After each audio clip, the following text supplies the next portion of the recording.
futuro sostenible. Ya el día sábado habíamos empezado con residuos y economía circular y el martes estuvimos con ordenamiento territorial. Este es un conversatorio que está siendo organizado por la ESIAM, la Asociación de Estudiantes de la Carrera de Ingeniería Ambiental, y por la AYA-UNA, que es la Asociación de Ingenieros Ambientales de la Universidad Nacional de Asunción.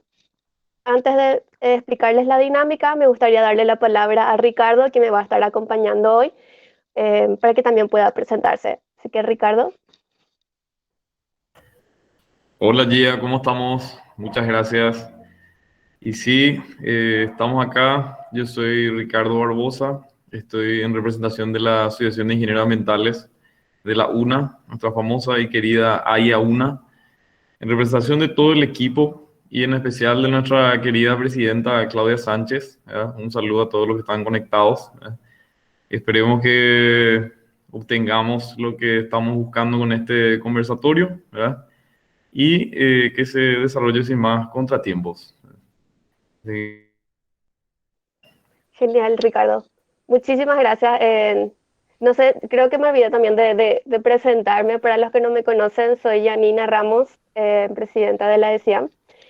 Y Ricardo va a estar dirigiendo, va a estar presentándole también a las que nos van a estar acompañando hoy.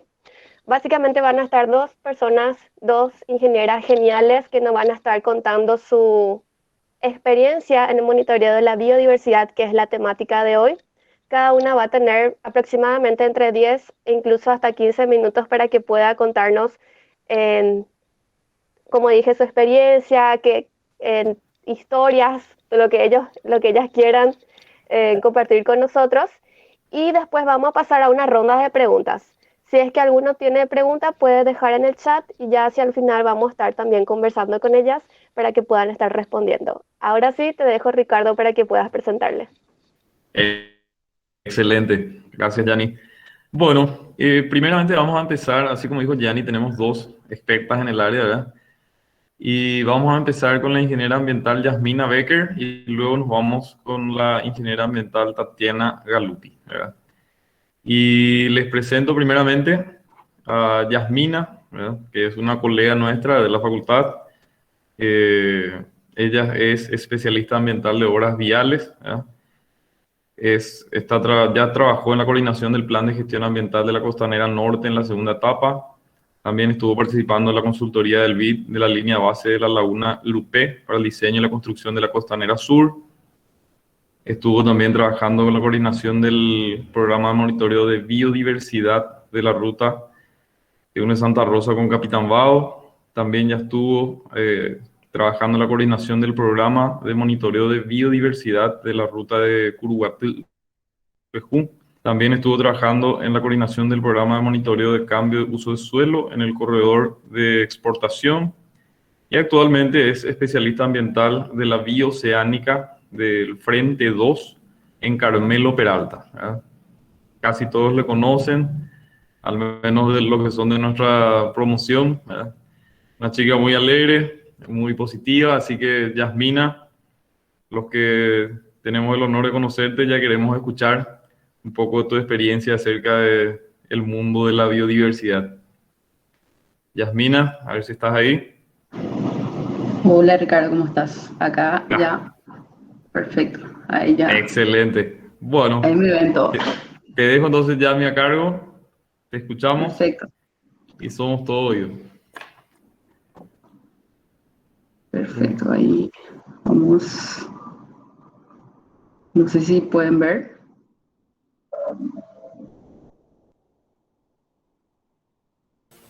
Ahí ya se ve. Perfecto, ¿se ve? Ok. Bueno, muy buenas noches para todos. Mi nombre es Yasmina Becker, ya me presentó Ricardo.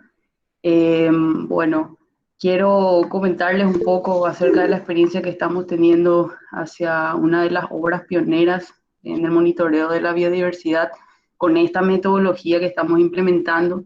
Ya participé de varios monitoreos de biodiversidad con varias obras, pero esta es la primera vez que tenemos una metodología diferente. Entonces vamos a basarnos en lo que es la ecología de caminos ¿verdad? Donde nosotros lo que hace la ecología de caminos básicamente es identificar y medir los impactos que tienen las carreteras y los caminos sobre la fauna. Y de acuerdo a eso, implementar medidas de mitigación, ¿verdad? Estas son todas fotografías que fueron tomadas en la obra. Aquí vemos, estamos observando algunas de las fotografías donde vemos justamente, podemos observar la presión que hay sobre la fauna silvestre por parte de la construcción, ¿verdad? Entonces tenemos este conflicto que surge entre la fauna silvestre y las construcciones viales. Nosotros hemos identificado ya varias problemáticas que surgen, ¿verdad? Los efectos que tiene la obra sobre la fauna. Por ejemplo, el asfalto que ahora está llegando casi ya 177 kilómetros aproximadamente que hemos asfaltado, pudimos notar la mayor accesibilidad para la cacería de parte de las personas lugareñas, ¿verdad? El tema con los lugareños es que ellos están muy acostumbrados a estas prácticas, ¿verdad?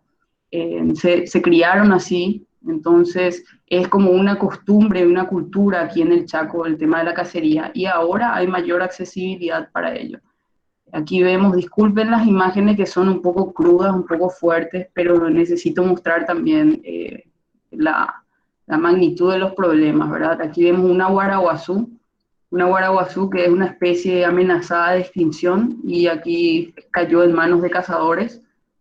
Vemos esta laguna cercana a un campamento que tenemos que está con aquí vemos unas trampas para yacarés. Luego surge también la problemática más importante y es la que más incluso me llega a mí, ¿verdad? Que es el atropellamiento de la fauna silvestre. Estas son, reitero, son fotografías tomadas en la obra. Disculpen la dureza. Aquí vemos un contraste. Aquí vemos un oso melero. Hace rato veíamos un eira bárbara. Ahora vemos un oso melero, un tamandúa. Y detrás el cartel, ¿no? Algo un poco contradictorio. Bueno, y ya ingresando a lo que es la parte de cómo se hace el monitoreo de fauna en obras viales, ¿verdad? Nosotros tenemos 3 fases o 3 etapas en las que se debe aplicar el monitoreo de fauna para poder aplicar estrategias de conservación y estrategias de mitigación más bien, ¿verdad? Tenemos la fase preoperacional, que ahí es donde se diseña el plan, ahí es donde se toman todos los datos previos al inicio de obras y de esa manera se tiene un estándar de comparación para conocer los efectos del proyecto, ¿verdad? Entonces se hace la relevación de la información, principalmente de la descripción del estado del hábitat y de las especies, ¿verdad? Esto normalmente se hace en el estudio de impacto ambiental, en el ítem del diagnóstico ambiental, o específicamente se puede hacer una línea de base inclusive, ¿verdad? Luego tenemos la fase de obra, donde están las actividades que se tienen que desarrollar durante la construcción de la obra. Ahí nosotros tenemos en ejecución de medidas preventivas, correctivas, compensatorias, de acuerdo a lo que nosotros vamos observando durante la construcción. Entonces también actualizamos datos y tomamos diferentes acciones para atacar algunos problemas que observamos durante la construcción, ¿verdad? Y durante la fase de funcionamiento o de operación, entonces hacemos el seguimiento y evaluación de la efectividad de todas las medidas que se han tomado. En este caso, nosotros contamos con los primeros pasos de fauna del Paraguay, ¿verdad? En una obra vial aquí en Paraguay. Entonces, en eso también la Bioceánica es pionera, ¿verdad? Y cuanto a eso, también en la fase de funcionamiento se hace la evaluación del hábitat y el comportamiento de las especies. Bueno, acá me voy a detener un rato. Es importante que sepan que nosotros estamos enfocando nuestras acciones en la fase de obra y en la fase de funcionamiento, ¿verdad? Porque nosotros ya tenemos 85 kilómetros, por lo menos en mi frente ya tenemos 85 kilómetros que hemos construido y que ya está el pavimento, ya está la carpeta asfáltica. Y tenemos también aproximadamente unos 60 kilómetros de obra, es decir, estamos trabajando tanto en fase obra como en fase de funcionamiento.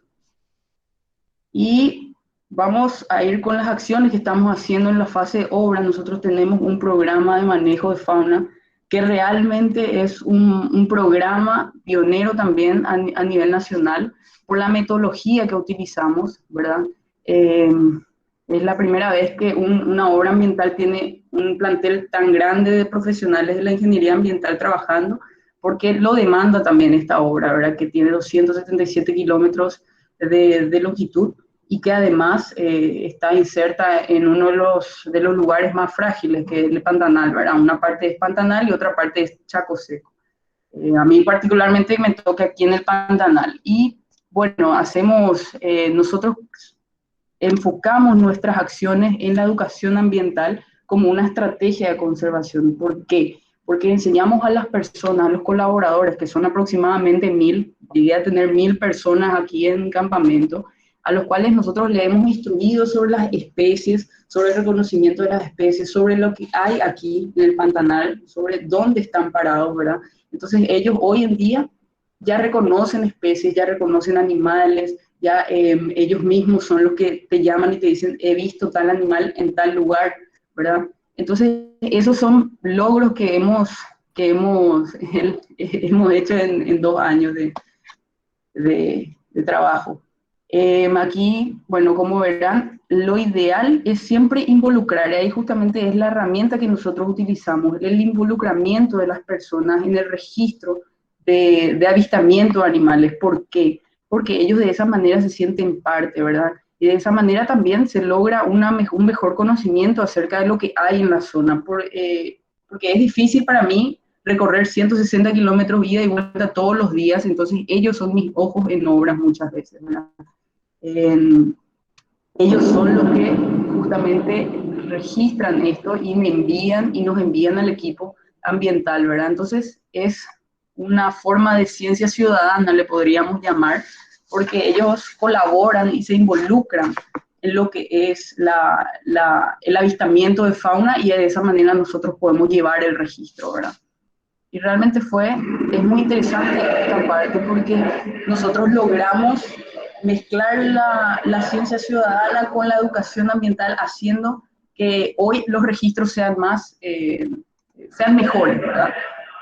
Porque muchas veces se nos puede escapar algunas cosas, pero ellos nos dicen, están en tal lugar, nos dan la progresiva y nosotros lo ubicamos con coordenadas, ¿verdad? Entonces, de esa manera nosotros tenemos registro. Este, por ejemplo, es un registro muy interesante de una nutria gigante, Pteronurus brasiliensis, a 80 kilómetros de su área natural de distribución. Eso fue para nosotros un registro demasiado importante.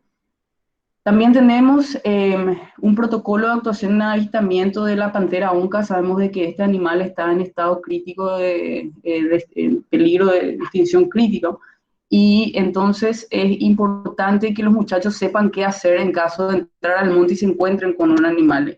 Este protocolo lo diseñamos en conjunto con la bióloga María Belén Ortiz y la bióloga Laura Villalba, que fueron las que me apoyaron para hacer este protocolo de actuación. Normalmente lo hacen los topógrafos y los laboratoristas son los que más se meten al monte justamente y sin maquinarias, entonces ellos pueden encontrarse con cualquier animal ahí dentro, ¿verdad? Del monte. Luego también tenemos el manejo de serpientes, lo que hacemos cursos para que ellos puedan reconocer las serpientes que son venenosas y las serpientes que no son venenosas y qué hacer en caso de encontrar una, ¿verdad? En el campamento o en algún lugar. Entonces, también de respeto hacia esos reptiles que obviamente siempre fueron muy satanizadas, ¿verdad? Pero a mí me encanta, por ejemplo, la serpiente. Entonces, es un amor también que yo transmito a ellos, ¿verdad? Bueno, otras acciones, tenemos la translocación de fauna, especialmente con animales que se mueven de manera lenta, como las tortugas, las serpientes. Entonces, antes de que ingrese la maquinaria, si hay un avistamiento de algún animal, entonces directamente se hace la translocación, ¿verdad? Ellos me preguntan dónde los vamos colocando a los animales y se hace la translocación. El video de la izquierda, por ejemplo, fueron los propios muchachos que sacaron a este tamandú, a este oso melero que estaba a punto de ser atropellado por el rodillo. Entonces ellos mismos se encargaron de eso, ¿verdad? Y bueno, después pasamos a la fase de funcionamiento. Lo que estamos haciendo en fase de funcionamiento, es decir, una vez que ya está construida la ruta, esos 85 kilómetros de los que le hablé, que ya están pavimentadas, lo que nosotros hacemos, bueno, es el registro de atropellamientos de fauna, que es para mí lo que es más difícil, ¿verdad? Muchas veces se vuelve complicado, se vuelve difícil, eh, pero es necesario para poder tener datos, porque recordemos de que la ecología de caminos es todavía muy incipiente, entonces es importante, cada dato que generamos, cada registro que tengamos para nosotros es de suma relevancia, ¿verdad? Aquí están los mapas que hemos hecho de mapas de calor, donde se registran mayor cantidad de atropellamientos. También hemos tenido ya muchos resultados al respecto del por qué, por ejemplo, se dan mayor cantidad de atropellamientos en curvas, porque disminuye la pendiente, entonces el animal gasta menos energía para subir y busca subir con menor cantidad de energía, entonces ellos buscan lugares donde hay menos pendiente, ¿verdad? Eso también nos fuimos dando cuenta durante estos monitoreos. En los lugares donde son puntos calientes se han hecho algunas campañas, ¿verdad?, para reducir la velocidad y para evitar atropellamientos innecesarios. Bueno, aquí también vemos un equipo multidisciplinario con lo que nosotros hemos contado por 2 años, que estas personas son especialistas en mastozoología, en ornitología, también en herpetología. Ellos nos estuvieron acompañando también para hacer el monitoreo de fauna, principalmente en los lugares de los pasos de fauna con la colocación de cámaras trampa. Aquí vemos, esto era una etapa previa a la construcción de uno de los pasos de fauna, y vemos que realmente se colocó de manera correcta ese paso de fauna porque tenemos muchos animales en la zona que transitan ahí, ¿verdad?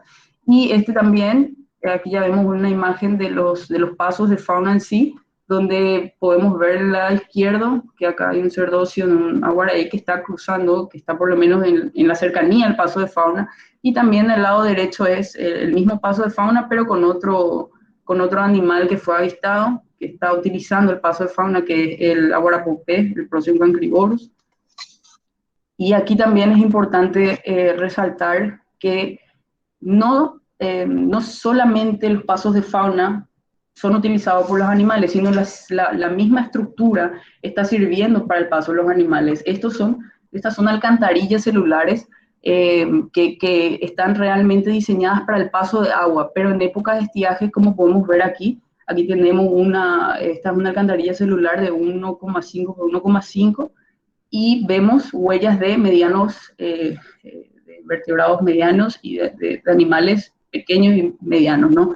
Y aquí a la derecha lo mismo, en un paso de agua, es una alcantarilla celular de 2,5 por 2,5, y aquí fueron registradas huellas de moreví con cría, por ejemplo, y de guasubí. Entonces, eso quiere decir que estas estructuras que en principio están diseñadas para el paso de agua, lo están utilizando los animales, y eso todo lo pudimos ver gracias al monitoreo de fauna que se está haciendo ya en la etapa de operación.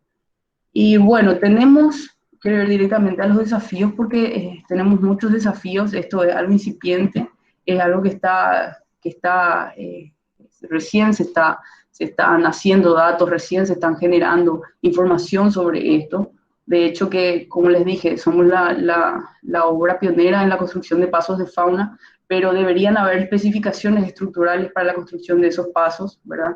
El desarrollo de los estudios de impacto ambiental deben ser realizadas con un buen diagnóstico sobre el estado de los hábitats, sobre la abundancia de las especies, y deben ser realizados por equipos multidisciplinarios para que sean de mayor, vamos a decir, que tengan una mayor coherencia, ¿verdad? Y también es importante el trabajo conjunto entre el MADES, entre el MOPC, municipios, inclusive, ¿por qué no hablar de comisiones de monitoreo de fauna silvestre en obras viales, ¿verdad? Eso ya se está aplicando en muchas regiones de Brasil y en muchos lugares, ¿verdad? Entonces, es interesante, es importante, de manera a que tengamos una misma línea, ¿no?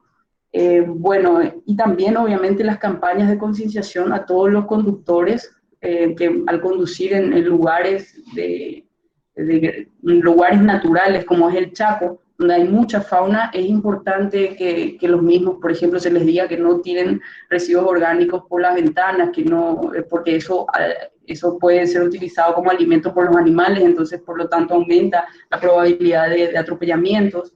También, obviamente, reducir la velocidad o mantenerse a una velocidad respetando justamente la fauna silvestre y también evitar horarios nocturnos, ¿verdad? Donde hay mayor cantidad de movimiento por parte de la fauna.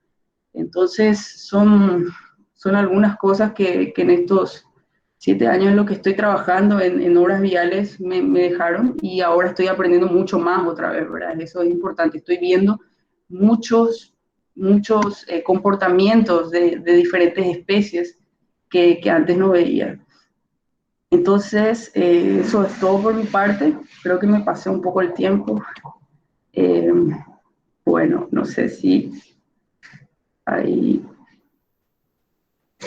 Muchísimas gracias, Yasmin. Dale, Ricardo. De hecho, que nosotros empezamos 3 minutos tarde, así que estás en tiempo. Bueno, Ok. bastante interesante, Yasmin. Muchísimas gracias. Vamos a pasar directamente con la siguiente disertación. Y en la última etapa vamos a abrir la etapa de preguntas, ¿verdad? En honor al tiempo también nuestro, ¿verdad? Bueno, seguidamente le vamos a tener a la ingeniera ambiental Tatiana Galupi. Mira, Tati, corregime nomás si es que pronuncio mal tu segundo apellido, o sea, tu apellido. Les presento un poquito. Ella es ingeniera ambiental, también es egresada de nuestra casa de estudio.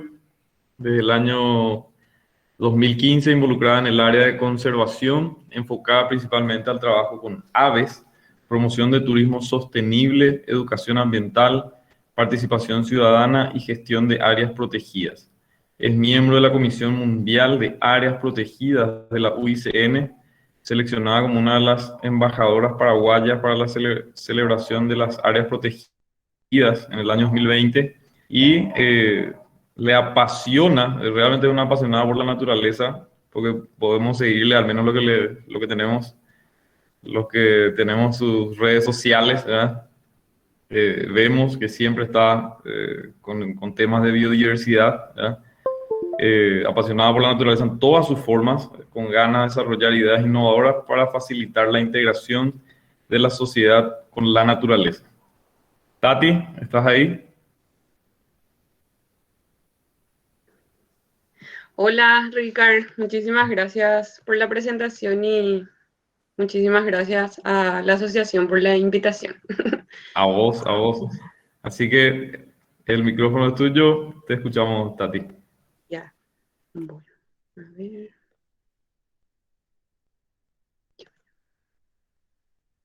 Ahí creo que pueden ver mi pantalla, ¿verdad? Bueno, básicamente yo quería dar otro enfoque a lo que es el monitoreo de biodiversidad y hablar un poco más sobre lo que es el monitoreo en las áreas protegidas como una herramienta para mejorar la gestión de estas áreas protegidas. Todos sabemos que las áreas protegidas tienen como uno de los objetivos principales la conservación de remanentes de ecosistemas que tenemos, que son muestras representativas de los ecosistemas que tenemos en el país.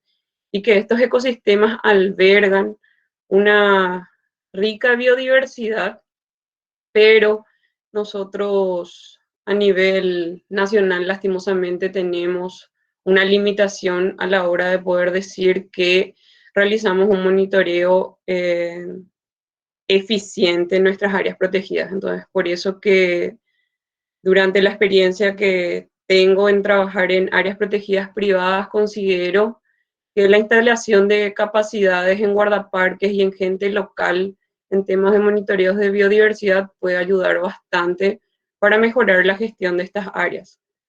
Es una visión completamente diferente a la que presentó Yasma. Sin embargo, tienen el mismo objetivo, que es conservar nuestra biodiversidad. Y muchos de nosotros siempre al hablar de monitoreos de biodiversidad pensamos en generalmente es trabajo de biólogos o de personas que tienen un extenso estudio en este tema y es cierto. Sin embargo, podemos apoyarnos en personas o actores clave y locales que nos puedan ayudar a aumentar nuestro conocimiento y generar una mayor información sobre un sitio. Entonces, por esto que yo más o menos me quería enfocar en este lado. Y no preparé una presentación muy extensa, sino más bien una charla de poder conocer un poco sobre cómo el monitoreo realmente aporta y puede aportar al manejo efectivo del área y cómo fue el proceso en las áreas en las cuales estuve trabajando. Entonces, para empezar, como les dije, el monitoreo con el apoyo de guardaparques y la instalación de capacidades locales es una forma de generar una mayor cantidad de datos en un sitio. No hay posibilidad ni recursos económicos que hagan posible que un equipo de investigadores tenga la misma frecuencia en un sitio que las personas que se encuentran permanentemente en un área. De ahí que es sumamente importante poder usar los recursos locales. Al hablar de mayor cantidad de datos, no simplemente es la mayor cantidad de registros, sino registros de especies escasas o especies raras o especies poco frecuentes en un área. Por ejemplo, tenemos el caso de registros novedosos o nuevos incluso para el país, con el apoyo del monitoreo de biodiversidad de guardaparques en un área protegida. Y estos datos, una vez que con el tiempo son generados de una forma periódica y frecuente, pueden generar una información más sistemática y ordenada que puede ayudar a los investigadores a realizar estudios un poco más avanzados relacionados con ecología de poblaciones, poder entender un poco la dinámica de las poblaciones, cómo estas poblaciones, la abundancia, cuáles son las especies, y con esta información, al relacionarla con áreas protegidas, tenemos que pensar en que nos puede servir a definir tal vez cuáles son las especies claves o cuáles son, cómo se encuentran nuestros objetos de conservación en un área protegida. Muchas veces hablamos que en el área protegida se encuentran todos estos objetos de conservación, pero realmente a la hora de la realidad no sabemos cuál es el estado, cómo se encuentra esa población, si realmente nuestra área protegida está funcionando como tal, si realmente ese espacio, ese ecosistema realmente es representativo y cumple su función realmente, y es ahí donde entran herramientas como el monitoreo de biodiversidad para ayudarnos a entender. Entonces, considero que es una herramienta sumamente necesaria para el manejo del área.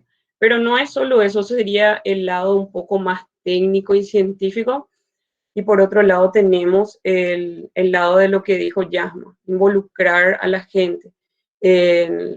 Los guardaparques muchas veces sienten que no forman parte tal vez de todo el proceso de la gestión del área. Entonces una forma de involucrarles, hacerles parte, decirles, miren, esto es así, darle a conocer la importancia, el porqué de las acciones, ayuda y motiva mucho al equipo y fortalece sus capacidades técnicas.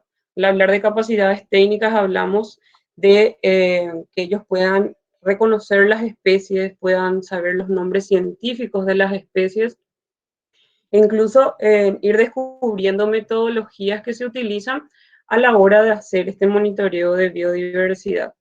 Y esto no solamente lo podrían enfocar netamente a lo que es el trabajo en guardaparque, sino que también ellos podrían utilizarlo como una actividad para lo que es el guiado en turismo de naturaleza, por ejemplo. Ellos adquiriendo otros conocimientos y otras capacidades, este conocimiento técnico podrían utilizar para fortalecer y trabajar en otros ámbitos que corresponden también a temas de naturaleza. Entonces eso es sumamente importante porque una vez que Esto sí, es un proceso, no es algo de un mes, 2 meses, sino es un tiempo de años de trabajo hasta poder llegar a establecer objetivos claros y poder decir que tenemos unos datos que son de calidad, pero en el proceso el aprendizaje más el conocimiento empírico fortalece lo que es el monitoreo de biodiversidad. Y ahí entra lo que es integrar dentro de un plan de monitoreo el conocimiento empírico de la gente local. Al hablar de conocimiento empírico es que realmente la gente local conoce lo que tiene a su alrededor. Ellos saben las especies, pero realmente en muchos casos ellos tal vez no pueden diferenciar cuál es una especie amenazada, cuál no. Y una vez que ellos van comprendiendo eso, ellos ayudan mucho a la hora de poder definir cuáles son los sitios claves a ser monitoreados en un área y ayudarte a disminuir esfuerzos de muestreo, por ejemplo, o poder seleccionar los mejores lugares o los más aptos a la hora de monitorear. Y una vez que uno consigue llegar hasta este nivel en el cual uno capacita a los guardaparques, va generando una información con mayor conocimiento y va integrando también el conocimiento empírico, ya puede hacer el uso, por ejemplo, de la tecnología a través de herramientas gratuitas o plataformas que nos puedan ayudar a mejorar el ordenamiento y la gestión de nuestra información. Entonces, así, con el monitoreo de biodiversidad y la instalación de capacidades, nosotros podemos lograr mejorar el manejo de nuestras áreas protegidas. Esto sí, como les dije, uno de los principales recursos que uno necesita es tener en un área un equipo permanente, un equipo que esté constantemente ahí, que tenga un acompañamiento técnico. El acompañamiento técnico no es solamente hacer una capacitación periódica, sino ir acompañando los registros, los informes, las dudas que ellos tienen, hasta poder generar un equipo que se sienta seguro y cómodo con el trabajo que viene realizando. Y todo esto tiene que ir acompañado también de un plan de monitoreo. Un plan de monitoreo donde pueda definir cuáles son las metodologías, por ejemplo, que se puedan utilizar a la hora de desarrollar el monitoreo de aves, por ejemplo, el monitoreo de mamíferos, teniendo en cuenta las habilidades de nuestro equipo. Existen un sinfín de metodologías a ser utilizadas en campo, sin embargo, en algunas uno requiere tal vez un poco más de experiencia y conocimiento. En nuestros casos ha funcionado bastante bien lo que son las listas Makinon para aves y el fototrampeo con cámaras trampa a través de estaciones de muestreo que nos ayudan a poder registrar incluso todo lo que ocurre cuando nuestros ojos no están en ese lugar. Entonces, básicamente es eso lo que yo quería hablar un poquito, que puedan conocer y comprender un poco más sobre la importancia que tiene el monitoreo y la instalación de esta capacidad en gente local, que puedan ver un poco de que no es solamente un trabajo que tiene que hacerlo un equipo de investigadores, sino que con la ayuda de un equipo de investigadores y técnicos uno puede conseguir que este monitoreo sea instalado en un lugar y nos ayude a mejorar las decisiones para la conservación. Y bueno, muchísimas gracias. Qué bueno, Tati, qué bueno, Tati. Sí, por mí te escuchaba toda la tarde o toda la noche. Ya. Apasionante el tema de la biodiversidad, en serio. Sí, Así como ya comenté hace rato, ¿verdad? Detrás de las lindas fotos y de la belleza y de todo eso, detrás de eso hay toda una ciencia, toda una metodología, ¿verdad? El impacto, todo un estudio que se realiza, ¿verdad? Y da gusto conocer un poco de la experiencia de ustedes, ¿verdad? Que están metidas en ese campo, ¿verdad? Bueno, sí. en honor al tiempo, vamos a pasar directamente. Gia, te cedo la palabra para hacer las consultas. Dale, genial. Ahí. Muchísimas gracias, Tati. Ya realmente, como dijo Ricard, es súper interesante. Ya me hace preguntar si para hacer mi tesis sobre ecología de la biodiversidad. Tenemos varias preguntas del público, principalmente para Yasmina, entonces vamos a ir turnándonos porque también Ricardo tiene preparadas algunas preguntas para Tati. Y primero, para Yasmina, para la ingeniera, pregunta. Natalia Irún dice, en cuanto al protocolo de actuación de la pantera onca, pregunta si este proyecto incluye algún corredor biológico para estas especies. No, la verdad que no, el proyecto en sí no incluye corredor biológico para la especie. De hecho, que el protocolo lo hemos puesto dentro del estudio de impacto ambiental solamente porque pensamos en que íbamos a ir a insertarnos en un área natural con alta población de este animal, ¿verdad? Pero corredor biológico el proyecto no incluye, ¿verdad? Solamente el protocolo de actuación, es decir, de qué hacer en caso de encontrarse con un animal en el monte.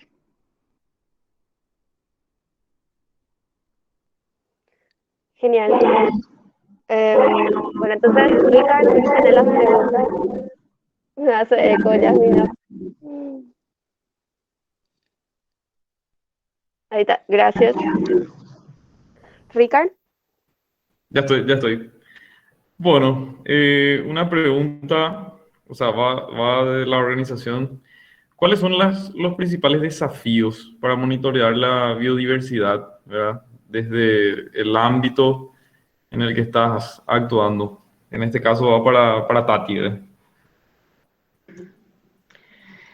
Yo creería que uno de los principales desafíos para el monitoreo de biodiversidad sería la accesibilidad a zonas remotas principalmente y los recursos financieros, humanos que uno tiene para incluso materiales. A veces uno quiere abarcar, hablando de áreas protegidas, tenemos parques de más de 100.000 hectáreas. ¿Cómo es posible abarcar tantas áreas, o sea, una extensión tan grande con limitados recursos? Entonces ahí es donde, si bien uno desearía y sería lo ideal, uno ahí tiene que tomar estas decisiones de poder seleccionar cuáles son los sitios de mayor interés.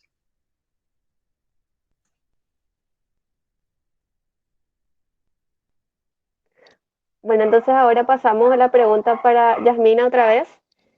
Belén Acosta pregunta, creo que se mencionó, pero para hacer más énfasis, si es que hay proyectos de educación ambiental que incluya pobladores de las zonas de la obra. Sí, hay proyecto, dentro del proyecto, perdón, dentro del programa del plan de gestión ambiental está estipulado justamente hacer campañas de concienciación para la gente. De hecho, que es interesante, acá me pongo a hablar un poco más porque es interesante cómo la gente de Carmelo Peralta, que es mi lugar de acción que tengo, no conoce la biodiversidad que posee.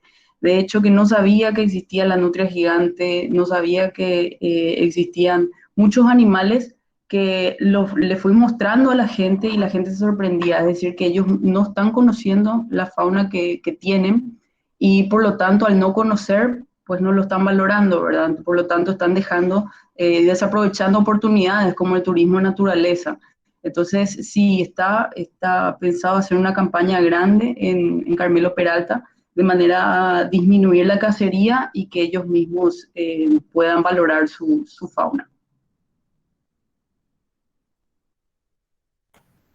Excelente. Tati, una pregunta más para vos.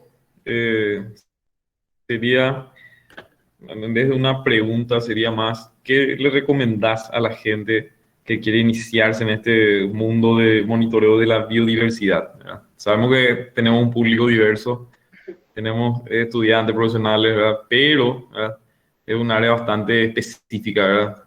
La consulta es, ¿por dónde empieza? ¿Qué lee? ¿Qué hace? ¿Qué ve? Bueno, cuando uno quiere hablar de biodiversidad y realmente se apasiona, uno quiere abarcar, el comienzo quiere saber todo de todo, yo quiero saber todos los reptiles, aves, mamíferos, plantas que hay en el Paraguay y realmente es algo bastante extenso. Entonces, antes que pensar qué leería primero, sino intentaría pensar a qué me quisiera especializar. Me gustaría más trabajar con fauna o flora, y ahí me gustaría trabajar más con aves, reptiles, mamíferos. Y a partir de eso, poder ir conociendo un poco más. Lo primero es conocer las especies que tenemos en el Paraguay. Hay un montón de bibliografía ya disponible en internet donde uno puede ir conociendo guías de identificación, ir agarrando estos materiales un poco más técnicos, las guías de identificación, por ejemplo, para poder ir reconociendo marcas de campo, ir conociendo un poco la topografía de los animales, reconocer sus partes, y a partir de eso sumarse o buscar alguna persona que pueda ayudarles. En otros países existen las salidas de observaciones, lastimosamente por pandemia y todo, hay muchas han disminuido, pero hay grupos como el Club de Observadores de la Naturaleza, donde uno puede ir conociendo un poco más de la fauna.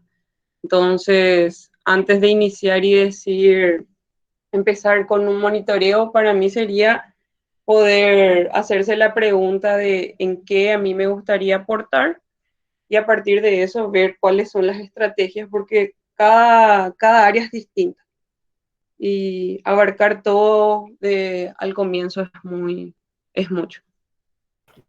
Es excelente. Gracias, Tati.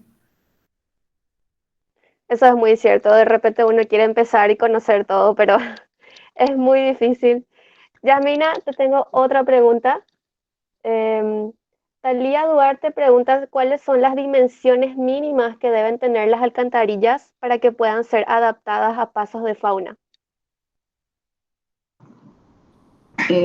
Bueno, las alcantarillas podrían ser a partir de 1,5 por 1,5 metros, es lo que nosotros pudimos ver que hay animales que cruzan, ¿verdad? Esto de acuerdo a la experiencia que estamos teniendo. A partir de 1,5 por 1,5, alcantarillas celulares. Y acá es importante hablar también sobre las alcantarillas tubulares, porque nosotros en una parte, en algunos tramos, hemos cambiado las alcantarillas celulares por alcantarillas tubulares y hemos encontrado una diferencia, ¿verdad? Que los animales prefieren las alcantarillas celulares porque tienen una mayor amplitud de visión. Entonces las alcantarillas tubulares serían menos recomendables para que sean utilizadas como paso de fauna. Solo las alcantarillas celulares son las que están sirviendo hoy en día, ¿verdad?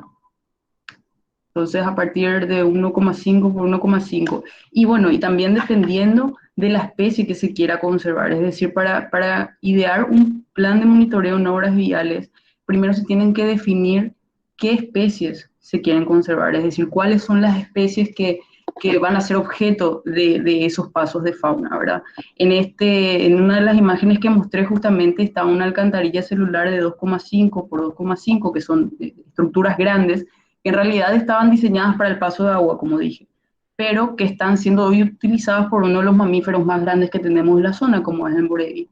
Entonces, es importante también hacerse esa pregunta antes de hacer un plan de monitoreo, ¿verdad? En la fase preoperacional es importante decir qué especie es la que yo quiero conservar, qué especie es la que yo quiero lograr que cruce por ese paso de fauna. Eso es súper interesante, la verdad que es un dato que no manejaba, por ejemplo. Ricard, Sí, acá tenemos anotado otra pregunta para Tati. ¿Cuáles serían esos sitios de mayor interés para monitorear? Creo que hace referencia a lo que mencionaste. Sí, yo al hablar de sitios de mayor interés me refiero a tal vez el sitio donde se encuentren especies endémicas o las especies claves que queremos monitorear, o tal vez áreas de alto valor para la conservación. O sea, de acuerdo a cuál es el objetivo de nuestro monitoreo, es definir cuáles serían estas áreas de interés. Excelente, gracias Tati. Genial. Em, Yasmina, Luis Recalde pregunta, ¿cuáles serían las especies que piensan que menos usan o que más cuesta que usen los pasos de fauna? Bueno, de acuerdo al monitoreo que hemos hecho de no solamente los pasos de fauna, sino de las alcantarillas, pudimos observar de que el Myrmecophagua tetractila, que es el famoso yurumí, es el que nunca encontramos una huella de ese animal. Es decir, probablemente no nos acerca o no sabría decirte bien el comportamiento del animal, pero de que ya tuvimos registro de atropellamiento, ya tuvimos, ¿verdad? Recordemos también que en la Traschaco es el animal que más sufre de atropellamiento. Uno pasa por la Traschaco y puede notar perfectamente por lo menos unos 10 a 11 yurumí muertos, ¿verdad? Y eso dependiendo mucho de la estructura, porque la Traschaco está al mismo nivel que el área circundante, entonces para el animal es mucho más fácil cruzar, ¿verdad? Ahora, con respecto a la bioceánica se levantó 1 metro de terraplén y tiene, por lo tanto, tiene un talud importante. Entonces, yo creo que bueno, de acuerdo a lo que hemos analizado con los demás ingenieros ambientales, podemos decir de que la pendiente que genera, o sea, el terraplén que se generó, es el que está evitando también que muchos animales mueran atropellados, ¿verdad? Porque no todos los animales cruzan, ¿verdad? Pero ahí otra vez hablamos de otro efecto, que es el efecto de la fragmentación en sí, que es el efecto de barrera hacia el animal, ¿verdad? Ahora, hay muchos desafíos con respecto a saber cuáles son los animales o cuáles son las especies más sensibles a la fragmentación, cuáles son las especies más sensibles al cambio incurrido en el lugar. Creo que esos temas son interesantísimos para cualquier tesis, ¿verdad? Porque como les digo, no tenemos mucha información todavía en Paraguay, solamente se hizo un estudio por algunos biólogos en la Traschaco y nosotros estamos generando datos importantísimos al respecto. Entonces, bueno, respondiendo la pregunta de Luis, no encontramos huellas del yurumí en nuestros pasos de fauna, ni tampoco en las alcantarillas que tienen el tamaño correspondiente donde ese animal podría entrar.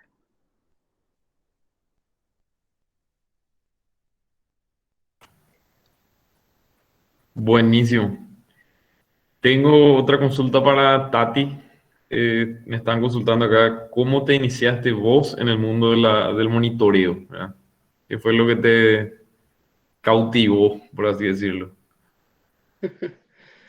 Bueno, yo inicié realmente con las aves, gracias a un curso de observación de aves con Huira Paraguay. Tuve la suerte de ser parte de eso.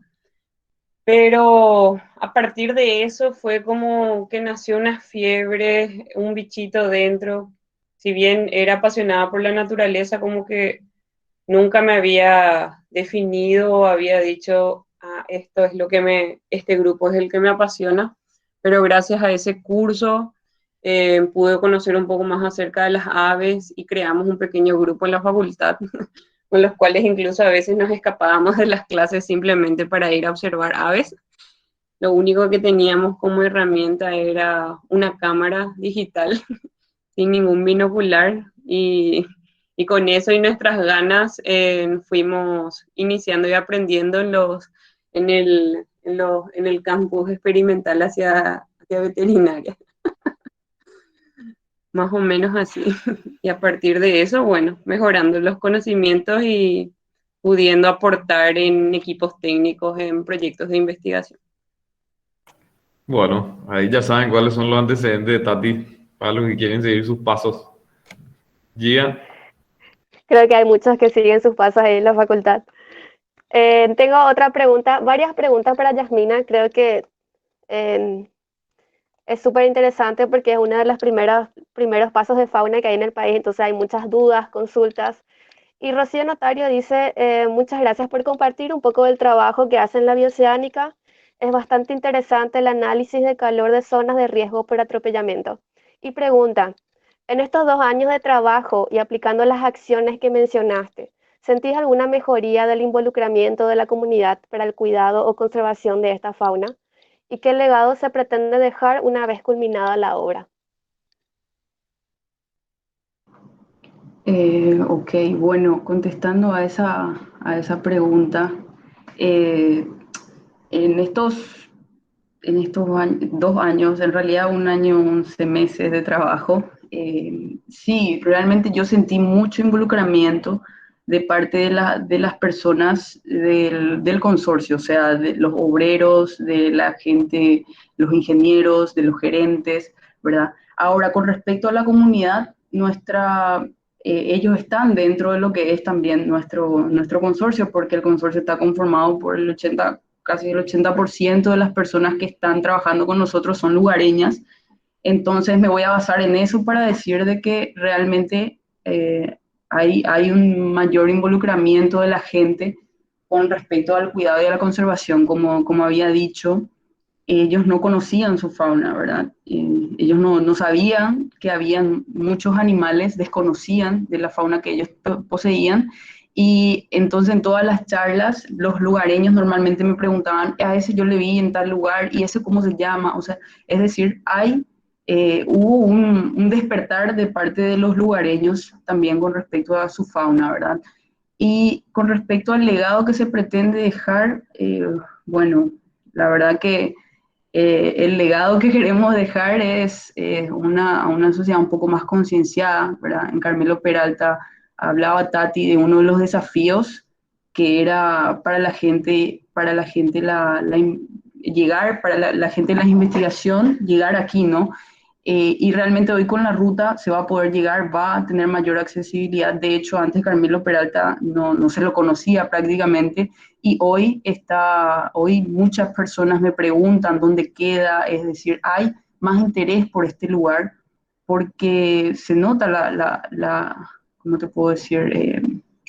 Se nota de que hay un mayor despertar, y aparte de eso, el legado ya se nota, ¿verdad? En la parte económica, por ejemplo, hoy es mucho más fácil que lleguen los insumos para las personas, por lo tanto están bajando los precios de muchas cosas. En la parte económica eso se nota, de hecho que los lugareños mismos, las personas que trabajan aquí nos dicen, ¿verdad? Hoy nosotros conseguimos por lo menos a mitad de precio lo que antes nos llegaba por barco, y cosas así, ¿verdad? Que ya son un legado de la obra, ¿verdad? Y ahora también el tema de la fauna y la conservación, que con estas campañas que vamos a hacer en este año, queremos lograr también mayor conciencia y conservación de parte de la comunidad, ¿verdad? Genial. Tenemos 3 últimas preguntas antes de cerrar, nos quedan unos minutos. Laura López pregunta si ya tuviste alguna experiencia con la implementación del protocolo de actuación ante avistamiento de la pantera oca. Pregunta en qué consiste el protocolo, y juntando con la pregunta de Isidro, pregunta si este protocolo de actuación ante encuentros con animales silvestres es de libre acceso. Bueno, el protocolo es un documento que está dentro del Plan de Acción Socioambiental, es propiedad del Ministerio de Obras Públicas. Creo que se puede acceder a ellos solamente solicitando. Básicamente no tuvimos una experiencia para la implementación, porque todas las veces que observamos el pantera onca lo observamos desde nuestros vehículos, ¿verdad? No hubo un acercamiento fuerte, por así decirlo, dentro del monte, entre nuestros laboratoristas, entre nuestros topógrafos, ni nosotros mismos que no vamos de repente a entrar al monte, ¿verdad? Entonces no tuvimos que implementar ese protocolo, ¿verdad? ¿Y en qué consiste? Básicamente en las acciones prácticas que debemos hacer en el momento de encontrarnos con un yaguareté en el monte, ¿verdad? Que es básicamente le decimos a los muchachos, ustedes no corran, ¿verdad? No le den la espalda al animal.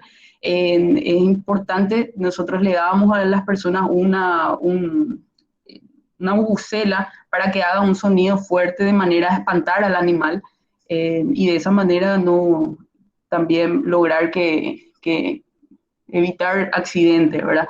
Entonces, básicamente en eso son cosas prácticas, acciones prácticas que se podían realizar en caso de encontrarse, pero de frente con un yaguareté, cosa que nunca pasó por suerte en la obra, ¿verdad? Por suerte, mientras esté protegido, eso es lo importante. Y genial. Una última pregunta del público. Marcos Saldívar pregunta si es que hay o habrá en algún momento una estimación de la cantidad de atropellamientos que se producirán en este primer tramo de la bioceánica una vez que concluyan las obras. Y el registro ya se está realizando, ¿verdad? El registro se está realizando, un monitoreo constante, diario, de estos atropellamientos en ambos frentes, tanto en el frente de Carmelo como en el frente de Loma Plata. Entonces sí, vamos a sacar un documento bastante importante e interesante de la cantidad, obviamente de la abundancia, de cuáles son los animales que tienden a mayor atropellamiento, cuáles son los que no encontramos, ¿verdad? Para dar un ejemplo, nosotros ya contabilizamos 2 tiricas, contabilizamos 3 yurumí, contabilizamos el que más está siendo atropellado es el aguaraí, y eso coincide con el estudio que se hizo en la Traschaco. Entonces, sí, ya tenemos algunos números, ¿verdad? Pero que al final de la obra, cuando nosotros ya nos vayamos, vamos a sacar un buen documento y todos los datos que estamos generando los generamos para el Ministerio de Obras Públicas. Y si hay alguien de acá del Ministerio de Obras Públicas que ojalá que ponga a disposición del público esa información que se genera, porque es información valiosa, ¿verdad? En serio, sí, vamos a estar esperando entonces también los resultados. Voy a cerrar con esta parte y después le paso la palabra a Ricard. Claudia Sánchez dice, muy interesante el enfoque de cada una, buenísimas expositoras. Gracias, Yasmi y Tati, por compartir sus experiencias. Así que muchísimas gracias, Ricard. Te voy a pasar la palabra y mientras tanto voy a dejar el link de evaluación y asistencia para que podamos enviarles los certificados en el chat, mientras Ricard le hace unas últimas preguntas a las ingenieras. Sí, Gia, estamos acá. Queremos hacer una consulta para ambas, ¿verdad? Si pueden respondernos resumidamente, por así decirlo, ¿verdad? Ya que estamos llegando al tiempo estimado, ¿verdad? Al cronograma. Vemos que ambas trabajan en monitoreo, ¿verdad? Aunque desde enfoques distintos. ¿Creen que son compatibles y transferibles los resultados para mejorar la base de datos del país? Yo sé que, no sé si tienen acceso de una a otra a los informes que realizan, pero nos gustaría saber si a priori, con lo expuesto hoy, si esos datos, ¿verdad?, son compatibles y se pueden transferir esos resultados para mejorar la base de datos del país, ¿verdad?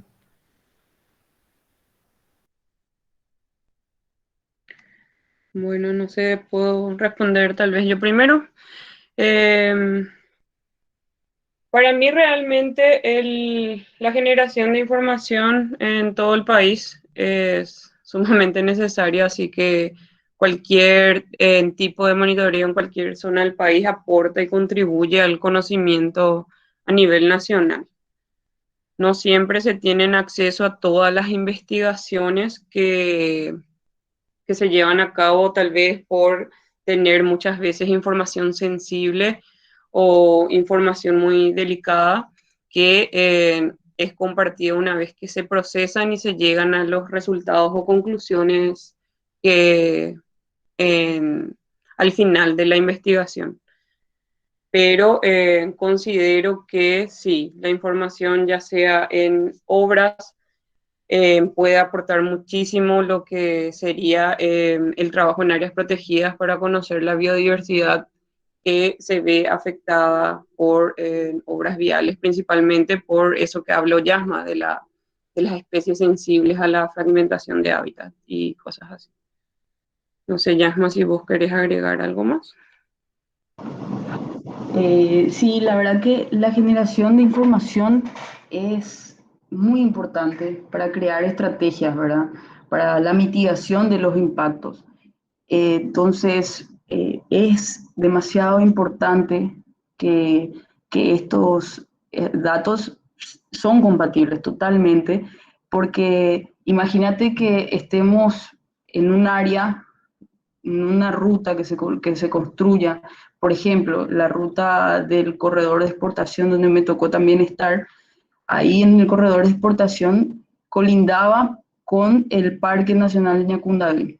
Entonces los datos generados por el monitoreo dentro de esa área protegida la utilizamos para saber cuáles eran las especies más sensibles y las especies que nosotros debíamos considerar para el plan de monitoreo de esa zona y de esa ruta. Entonces, claro que son compatibles y de hecho que es sumamente necesario hacer esa integración de información para poder crear estrategias y mitigar los impactos de las obras. Buenísimo. Bueno, bastante apasionante. Muchísimas gracias, Yasmina. Muchísimas gracias, Tatiana. ¿Verdad? Un placer haberles tenido, ¿verdad? Dentro de este evento, ¿verdad? Esperemos que no sea el último, ¿verdad? Agradecemos también desde la AIA 1 a la AECIAM, ¿verdad? Esperemos que no sea el último evento. Esperamos trabajar coordinadamente en varios más, ¿verdad? Este año y los siguientes. También ya de manera física, a corto plazo si se puede, ¿verdad? Y con esto cerramos nuestra participación, ¿verdad? Por nuestra parte, muchas gracias. Gia. Dale, muchísimas gracias, Jazz y Tati. En serio, es súper interesante. Me podría quedar muchísimo más tiempo acá escuchando. No sé si quieren dar unas palabras así de 30 segundos para cerrar y después ya cerramos el conversatorio de hoy. Jazz o Tati, lo primero que se le venga a la mente.